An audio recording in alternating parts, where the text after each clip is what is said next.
Welcome to our ongoing review series of Star Trek TNG, and just over a week since the last one, technically we're still fitting one in a month. We are reviewing episode 3, or technically 4, of Code of Honor. And Code of Honor was first aired in October 12th, 1987, and we've still got another 173 episodes to do, Adam, just so you know. Yeah, and not much. It's not a lot. Yeah, it's fine. The all-new adventures of Star Trek, The Next Generation. A mission of mercy is jeopardized when a planetary ruler decides he wants an Enterprise officer as his wife. Written by Catherine Powers and Michael Barron. Half of it was directed by Russ Mayberry, who stormed out because the cast kept goofing off, and then was directed after that by someone called Les Landau. You'll notice that no Gene Roddenberry or Dorothy Fontana is present as the writers in this episode. Okay, Adam, first thoughts. Was it racist? I mean, yeah, it was kind of massively racist.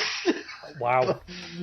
I don't think it is, but we'll get into that. We'll get into it later. What else? First impressions. Okay. It's goofy. It continues on the trend that I've noticed so far with this series, that it's transitioning from the original series and it's still finding its footing, and the dialogue is clunky. Some of the characters are not knowing what the hell they're doing. Picard still seems dead strict. I think that Riker in these early episodes seems more confident than he ever has in, say, later episodes. So it's weird actually seeing him like in this light, 'cause he seems more confident, more straight talking here than he is further down the line. But yeah, just visually it's a bit basic and there's nothing much I can really say about it. It just comes across as a bit cheap looking and very basic, and the premise is very like, we need a vaccine, you have a vaccine, and they just want to obviously get it from this civilization that's obviously not as advanced as Starfleet is, which I also found odd that they got a sample of the vaccine but they couldn't replicate it.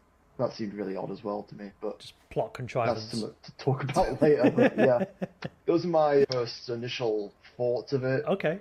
I thought the introduction to what they called the Valerie or the Legonians. What they called the people? The Legonians. The Legonians. That's it. Yeah, Legonians. I felt their introduction was very strange. I thought that maybe if you're introducing a new race, they could have done something way different, like having an alien sort of looking race rather than just a race full of just all black people.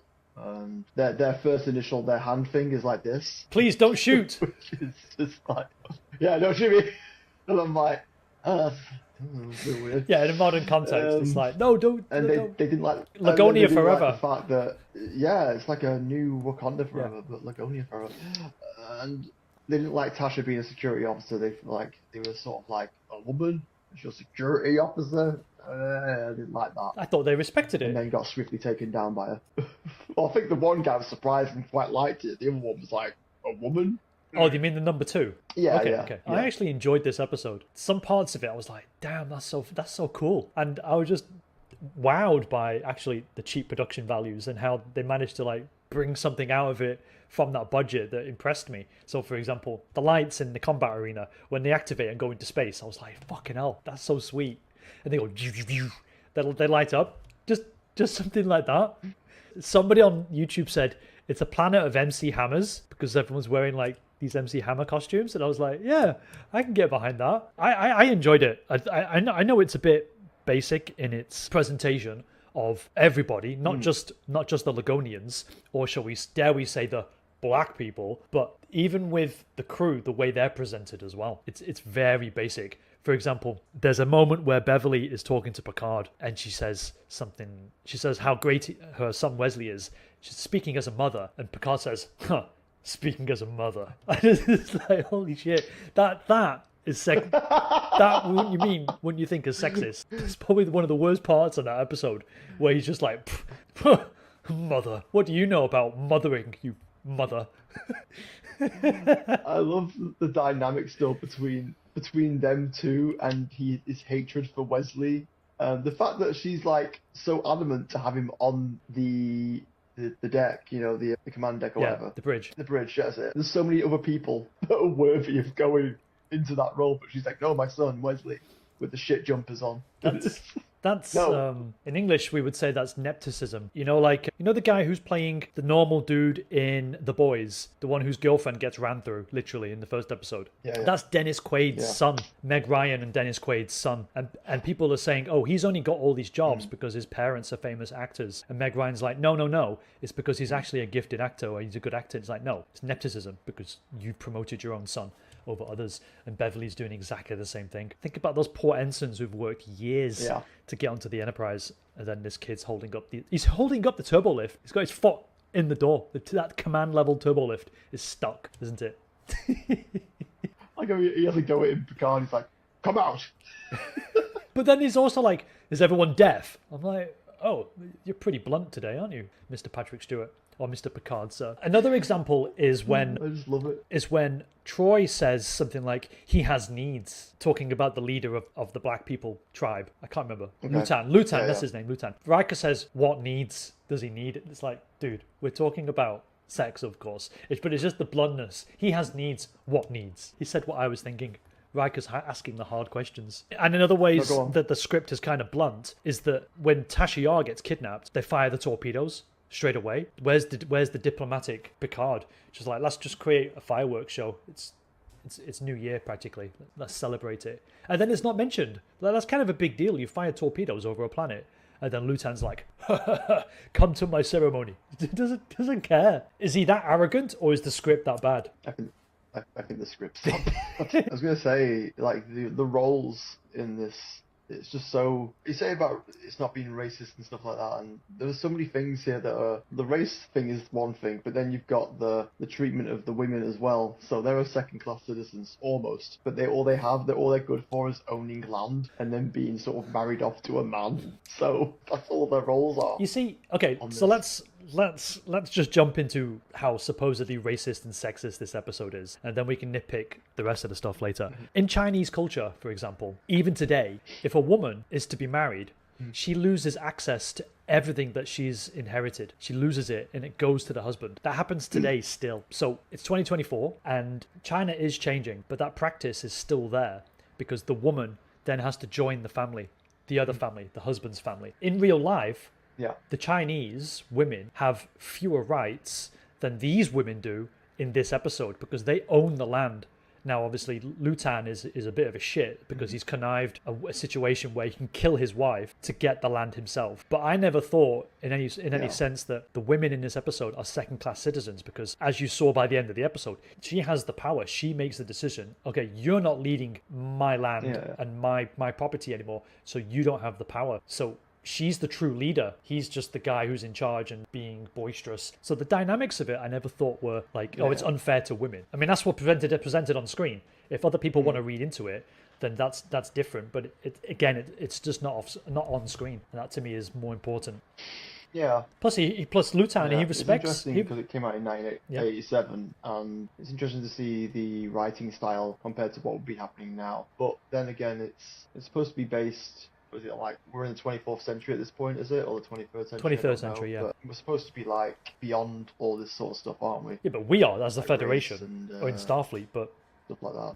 That racism. That's what I mean. They're allowed to be like that. They're not in. They're not in Starfleet. It's a different culture. Right. Yeah, it's a different culture. Yeah, I feel like I don't have any obviously hard science on this. A lot of the fan reactions to this episode is where they're judging that society by their own standards. And if everybody's okay inside that society, then who are we to judge, in a sense? I mean, we can look at it and say, well, by our standards, that's wrong. But, I mean, if they're okay, then the woman's not being mistreated. She's got a high position. And by the end of the episode, she's in an even better position. So the victim is actually the man, and was always the man because he's the one who's insecure to kickstart a conflict between the Enterprise, Tasha Yar, and his wife, Yara.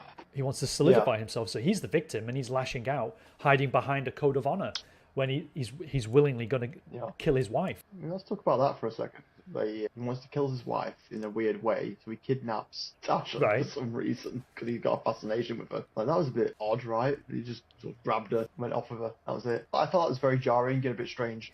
Did you know in Mongolian culture, it's in many parts, they still, if a man is interested in a woman, then he puts her he grabs her and runs away with her, and it's accepted. Well, yeah, that can be the same with like gypsy cultures and stuff like that. They sort of Right. grab people, But and take them but on. no one's criticizing the Mongolians on Twitter or on Facebook or on social media. Like, that's their thing. Silly.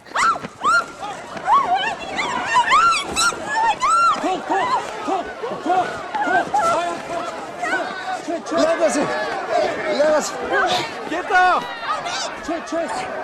Get your own wife! Just think of Borat and Pamela Anderson. That's supposedly what happens, and that's to show to the parents, I want your daughter in marriage. Yeah. We're okay with that. And there's not a big mass hysteria over it. There's loads of things in this world which are far worse than I think what is presented on screen as what is their culture. Think about female genital mutilation. That still happens on this planet. And a lot of people are not outraged by it enough that it's always on social media and in the news. I think a lot less people would be outraged if like the whole civilization wasn't just black people, and that's probably what people have got a problem with. Okay, so now we're going to go into the racism part. It is though. It is.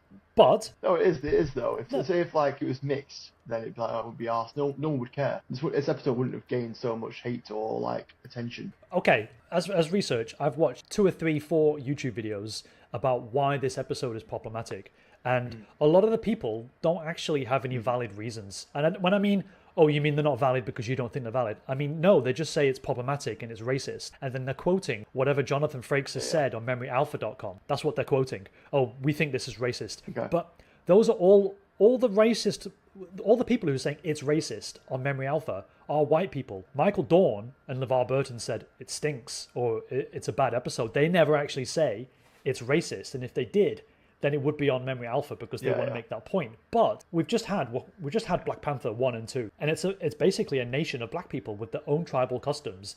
And if anything, it's more racist because you've got that his sister in the first one shouting at Martin Freeman saying, "Shut up, colonizer." And it's like, but he's not a colonizer. he's just a white guy who was never actually around during colonial times.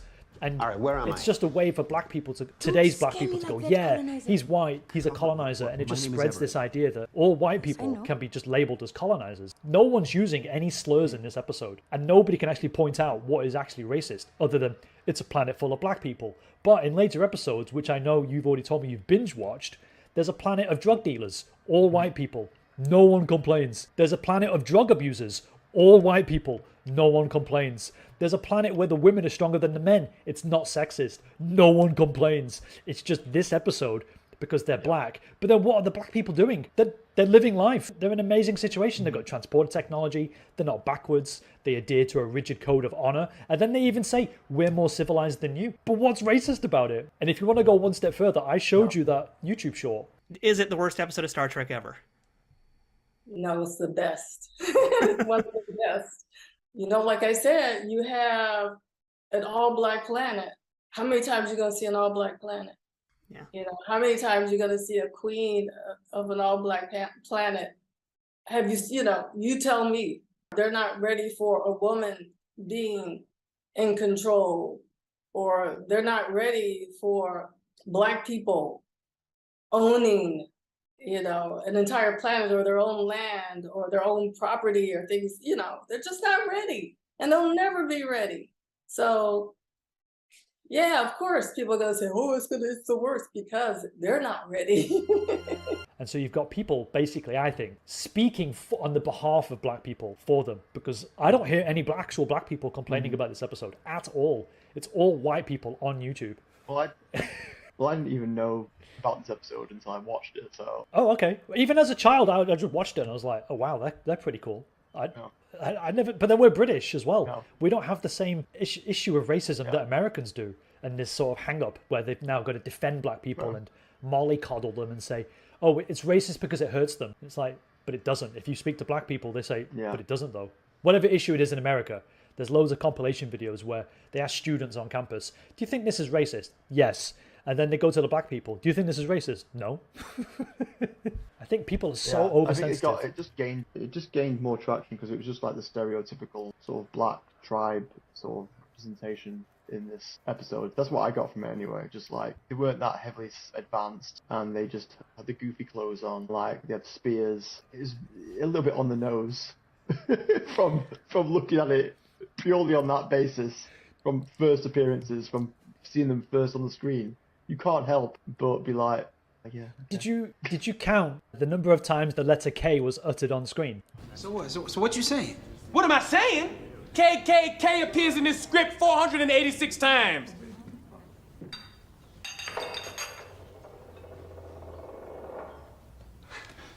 People are just reading into it too much, just because it's got black people and they need to be defended somehow. Yeah, maybe. Sure. I don't think it's racist whatsoever. I think there are hints of it. there's no fucking hints of it. A planet full of black people. That's it. How is that racist?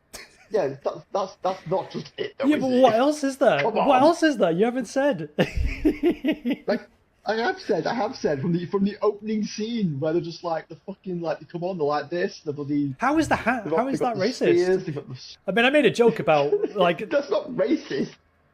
But I'm just saying it's the visual representation of it, of like just stereotypical, like we're a black tribe living on an island or living on a planet. It's very stereotypical. Yeah, but because something is stereotyped doesn't mean it's racist. It's not as if like they're an advanced civilization, so they're like, you know, they're not wearing like gowns or robes. They don't like. Yeah, but you know what I mean? It's that yeah, sort but of they thing. are advanced. They've got the cure to this virus we never fucking see, and they've got transporter tech, and they want to use their own transporter tech, and they've got a space station. They said they've got the Legonian space station is not contacting us, so they've got space technology. They say it, but they don't show it. I think space station. Yeah. They say it in the dialogue. So they've got advanced technology. They just don't have warp drive. So it's like Wakanda. Okay. They've got all this tribal stuff, and they've got this advanced technology. I think it's the same thing. Lagonia forever. even like Black Panther's probably got a little bit like racist. Well, I did say before, like Black Panther is more racist than this because they're actually using slurs at people. Here they don't. Everyone treats each other with respect. Yeah. I do like to say that if you're still watching and you're ready to rage quit or rage type at us, just remember that I'm looking for subscriptions. So if you want to continue, if you want me to fuel your rage in further episodes, then please subscribe and watch more episodes to get upset by, because that's how social media is these days. You all hate watch, so please continue hate watching me because I need to get to 1,000 subs before April. Let's talk about some things that I thought was like, oh, that's pretty cool. The holodeck. This is the first time you see the holodeck, right? And there's still carpet though. They haven't figured it out completely because there's this grey shitty carpet on the floor below the blue mats. But the walls and stuff, it's just like, it's so simple, black with yellow stripes, and it looks so advanced because it's so simple. And you're like, damn. But I noticed that when the Akido fighter comes in, he like jumps down and goes, and it's like a Street Fighter like pose. It's like it predates Street Fighter. He's ready. It's like the startup effort. I was like, oh, that's really good now. I like that. Probably didn't notice it back then because computer tech and everything wasn't as clever, but now we have these startups for various things. It's like, oh yeah. This is better than Steven Seagal doing Akido. Yeah.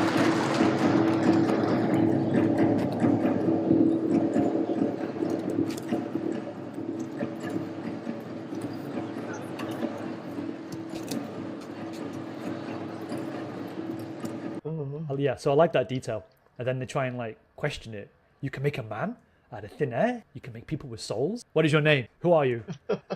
I really like that. Yeah, that's the first time they introduced that, isn't it? Yeah. I didn't realize until you just said then that it was like, oh yeah, it's the first time they introduced the holodeck. So that's pretty cool. But it looks so futuristic, and it still does. That's the beauty of that set design. Just yellow stripes on black. Yeah, simple. Then they go and fuck it up in later episodes on Voyager, which you're watching as well. So the viewers need to know that Adam's watching Voyager now, right? Have you seen the holodeck on Voyager? Yeah. With the silver and the crisscross metal bars, and they've overdone it. Yeah. They could have just reused the TNG set and saved some money. Maybe, yeah, but then they get accused of reusing assets and being lazy. I would have thought it's a Federation starship, so it would have been fine. They've got to have standardization somewhere. Yeah, but they're more advanced, aren't they, I suppose, this one. What did you like about this episode? I really enjoyed the jungle gym fight scene.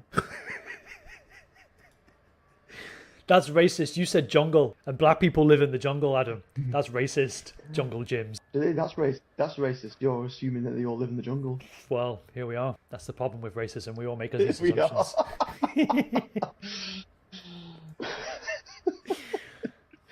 But anyway, I really enjoyed the fact that they had They have to fight to the death, and I was thinking, are they going to fight to the death in the classic sort of Star Trek sort of scene where they can be in a round sort of arena, and then it just appears in this, that, and then it just appears in this weird awkward dance in a sort of obstacle course type thing. Yeah. I was just like, what is this with these weird weapons that were like pinhead-esque spike things on their fist, laced with poison, I think. You don't like that? I did. Prior to that, like, Picard was going on about going to, was it Geordi, and saying, oh, let's do some research on their weaponry and find out their strengths and weaknesses and stuff like that. And all he could come back with was like, yeah, they're really fast and sharp weapons. Right. Or something. It was like, good research. You had a They're just weapons. right.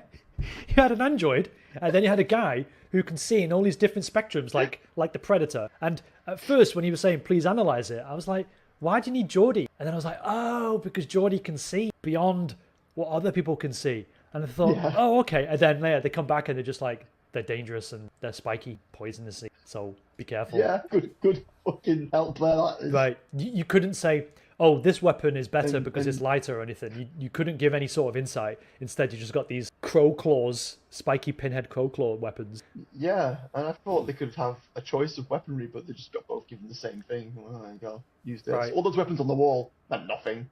And the boxes, actually, they said these are women's weapons and they just come in different sizes. That's why they got this ridiculous effort, because they're women, Adam. That's where it's sexist. Yeah. The women cannot hold a proper katana or Of course. or a staff of some kind or a bladed weapon. That's the sexism, because they actually say these are women's weapons. This episode is more sexist than racist, but I like how one of their gloves came off. One of their gloves came off and it just hit this guy in the chest. He didn't realise he'd been stabbed until after he handed it back and immediately died. He didn't even panic. Like, he knows the rules. He gets stabbed. He's not like, he's just like, there you go. What the fuck? And like, no one cares. Oh, It's just stuff like that. I'm just like, what is going on? right. And they didn't say anything like, oh, Butros has died. Oh no, they didn't say his name or anything. They just drag him. It's like a silent movie. Terrible acting. Get rid. Who cares? Yeah, there's a couple of inconsistencies in the plot where the guy says, we will not interrupt the fight. And then the fight gets interrupted. And like Picard gets the date of the Ming, the Sung Dynasty horse wrong, and Data corrects him. It's like, but Picard's the archaeologist. He wouldn't have done that. But then I guess they didn't set that up yet. It's like, oh yeah, of course. Yeah. It's a bit weird. Tasha still seems to be a sex-crazed maniac throughout the entire episodes I've watched so far. She didn't care that she'd been kidnapped in the end. She wanted to stay. She was more insulted that he's going to be picking the wife over her or whatever at one point. Right. And I'm like, She could have got a free husband. what's going on? And she just said it's complicated. She didn't even say, no, I'm not attracted to him. In fact, she was attracted to him at the beginning when Troy tricked her. Yeah. That's something called hypergamy, where women only date across or up. They're only attracted to what a man can provide. And so she's clearly looked into that and thought, well, he can actually look after me if he's like the ruler of the planet or the ruler of the kingdom or the ruler of the fucking postcode. I don't know. Yeah. He's the ruler of something, but I'm not sure. But she's And like she's willing. The guard that was escorting her out was like, his eye was almost clawed out, but no mention of it was mentioned again. It was just, You just reminded me. she's just insane. She's this great fighter, and she even says Starfleet offers the best training and it's unmatched and shit. And yet she's manhandled by the arm, like as though she's a housewife. Oh, get off me! But you just told us how great you are, and then you let this guy manhandle you by the arm. And that's a sexist way to sort of push a woman forward, isn't it? You can't do that. Oh, yeah. And she's like, oh, I got his eye, and he's all fucked up here. Yeah, there's a lot of weird, just out of place scenes like that I noticed throughout watching this episode. Like, Geordi was shaving at one point without his visor on, and the shaver's nowhere near his face. Right. But with his visor off, he's basically blind, so he's shaving blind. And then Data comes in, starts chatting to him, starts trying to tell him a joke. Rather than trying to, listen, he just tries to get away from Data without his visor on, so he just risks bumping into shit. Yeah, but don't you... When he's trying to exit the room. But, okay, that is weird, where the blind guy is trying to escape from an android. Okay, and it's like, well, that's kind of pointless, isn't it? It's like trying to swim with no legs. Yeah. You're not going to get very far. So why are you in the swimming pool anyway? Kind of deal. But have you ever had that intuition where you know your house so well you can walk around your house with your eyes closed? That's probably what's going on. I can walk around this house with my eyes closed now already. Well, you'd rather like risk bumping into shit than listen to Data's shit jokes. I thought it was pretty cute, actually, his joke. But also cute. like shaving blind, pretty much. So I was like, Yeah, that is weird. Why was he doing that? Is it just to remind us that he's blind? But he's capable. That's the thing. I guess He's self-sufficient. Guess so. In fact, that would be a better way to discuss his blindness instead of how they did it in Encounter at Farpoint, where they're just saying, you can have an operation. He's like, no, I was born like this. And he just, tells the audience instead of showing the audience. So in a sense, this is better, but it's going over our heads because Data's like trying to tell jokes, trying to tell cheesy one-liners, forcing a blind man to listen to his shit jokes. Anything else? But I don't know. I've got nothing else really to say about the episode. Really? I've got my facts for you. Did you notice Wesley's loafers when he walks on the bridge? All I noticed when Wesley comes on the scene is how stupid he looks. He has a stupid smile on his face, and then his stupid jumpers. That's all I noticed. Thank you, Picard. Yeah, he just does that all the time. Yeah, he's not doing much of anything at the moment. But his sweater, it reminds me of. Have you ever seen the movie High Fidelity? The guy who owns the record shop is getting berated by Jack Black. I'm gonna tell you something for your own good, pal. That's the worst fucking sweater I've ever seen. It's a Cosby sweater. A Cosby sweater. That's what I think now when I see Wesley in his sweaters. The other part I thought was a bit weird was the loafers, cheesy fighting, the stunt doubles. Clearly you saw the stunt doubles, right? In this, but in the demo scenes where Tasha has to take the box, it's a bit of a forced scene where they meet when they roll out the carpet, and he's like, "Get out of the way, woman!" She flips him over, but it's clearly more. It's more about him doing the flip than it's her about twisting it. And then in the Akido scene, it's actually her still for the most part. But the stunt double isn't as obvious. But when it's the fight scene, boom, you can actually see the stunt doubles for both actresses. Like it's on full display. You haven't got anything else. My other points are tiny. But the more I talk to you and the more things I bring up, the more I realize the episode is more sexist than racist.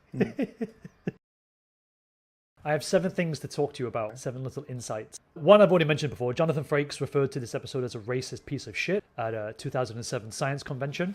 And the worst, he told the audience, is the worst and most embarrassing, and the one that even Gene would have been embarrassed by, okay? Because he's saying it's a racist episode. Number 2, Dr. Crusher is seen wearing an antiquated wristwatch when she's reviving Yarina in the transporter room. Did you pick that up? From her costume, she from the costume department, they probably didn't take it off and catch it that time. And number 3, we've already discussed. The floor of the holodeck has the carpet. Don't need to talk about that. The razor that LaForge uses, that appears again in a DS9 episode. That LeVar Burton directs. They use the razor again. Okay, so can't wait for that episode to see its reappearance. This one you'll find probably more interesting. Catherine Powers was later responsible for a very similar Stargate SG-1 episode called Emancipation.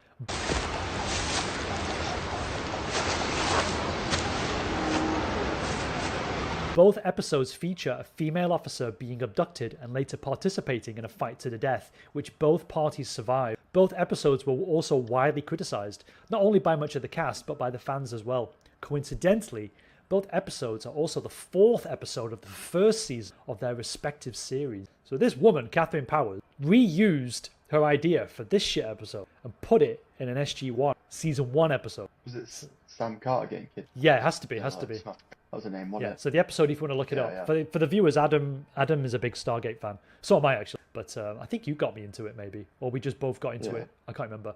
But anyway, the episode is Emancipation. Something for the book fans. The novel Dark Mirror, which I've read, establishes that in the Mirror universe, when the ISS Enterprise D arrived at Legonia, and the Legonians tried to take the Enterprise D crew, follow their rituals, or tried to make them follow their ritual, they simply sterilized the planet's southern continent, which forced the Legonians into cooperating with the Empire's demand. If you don't know, you know the Mirror universe? Yeah, vaguely. Okay, some of the books just have an evil version of the Enterprise D because of what TOS set up, and they just basically sterilize the planet and say, just give us the cure, don't dick around with our Tasha Yar. The last one, which is the weirdest one, is the stunt double for Tasha Yar died in 2020 at only the age of 60. The reason why I mention it, and this will take a while, but her name is Cheryl Wheeler Sanders, and her husband, Robert Reed Sanders, were both killed in what is described as an ambush and shootout with her ex-husband, Robert Lindsay Duncan, on his property in Yellow Springs, in Ohio. Cheryl and her husband drove from their home in Leicester, North Carolina, purportedly to confront Mr. Duncan about a college trust fund concerning their daughters. So she's going after the ex-husband for money with her new husband. I had to read this quite a few times because I was a bit confused. According to the Greene County, Ohio sheriff, the Sanderses set up wireless video cameras on a tree stump across the street from Duncan's property to monitor the activity there. On the morning of February 12, 2020, as Mr. Duncan, that's the ex-husband, and his new wife Molly were returning home, they pulled into their driveway and were confronted by the new husband of the stunt double lady, Robert Sanders. Mr. Sanders approached the vehicle, pointed a gun at Mrs. Duncan, and then turned the weapon toward Mr. Duncan. Mr. Duncan, who is licensed to carry a concealed weapon, shot and killed Mr. Sanders. Cheryl, the stunt double lady, who was monitoring the live stream, on her cell phone, then pulled up into the driveway and pointed her weapon at Mrs. Duncan. I don't know why they're trying to kill the new wife. Anyway, Mr. Duncan had to shoot his ex-wife and kill her. And in a press conference, the county sheriff said no charges were filed as the case was determined to be justifiable homicide. So when you want to talk about a code of honor, here it is. This is real life copying fiction. They've got this urge to sort of sort this dispute out, and it's a fight to the death. Like, who would have thought? You couldn't make that. You can't make that shit up, Adam. That's messed up. And it's still sexist because they're trying to kill the woman, not the guy with the gun. Every time. She's the defenseless person, and then the husband is like, "Why are you pointing the gun at my wife?" Boom. Ex-wife pulls up. "Why are you pointing the gun at my wife?" Boom. Yeah, you think like the other woman would come in and just go for the husband automatically because he has the weapon. It makes this episode far more interesting to me. Like the parallel thematically with this idea of honor and what we do to sort of protect our honor. Yeah. Okay, Adam's spent, and I've exhausted all my writing. The next episode, Adam, we're going to wrap up now. Is that okay? Okay. Next episode is Haven, which is one of those episodes where Deanna Troy finds a guy, falls in love for an episode or two, and then has to break up with him, or he breaks up with him. This is the first of many of those episodes. Okay, for everyone else who is still watching, thank you very much listening till the end of us arguing over this really old TV show. Adam, where can we find you if anyone's interested in hooking up with you? On Instagram, EDX84. There we go. Does anybody hook up with you on Instagram? Has anyone ever said, "Hey, I saw you on Jonathan's channel"? No. I think the best place to find me is on YouTube. I don't really do Twitter that much anymore, except to shitpost and argue with people who think bad Star Trek is good Star Trek.